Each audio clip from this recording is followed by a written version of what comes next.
Cóirle le linn COVID-19, bhí Freagrach agus Coinnigh ar an Eolas. Clí le faointí iontaofa fáisnéise abhaid. Feidhmeannach na seirbhíse sláinte, an Ryan sláinte, an Ryan idachais agus scileanna, an agriocht ránda, nuacht a príomhcrutha. Bhíoh sosat ó nuacht agus ó na meán hóisialta. Tá an rialtas agus oibrithe ar a lína tosaí ag gobar go dtíon le cínú go bhfuil blina slán.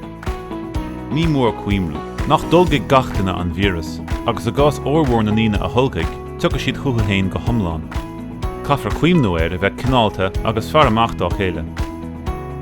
Níl sé cabhrach rátas dhiúltacha a dhéanamh faoi dhaoine eile i dtaca leis a vírus.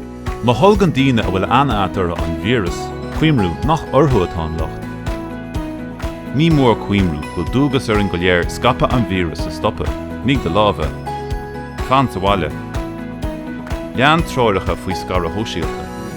Breanú ar education.ie/covid/wellbeing le tuilleadh eolas a fháil.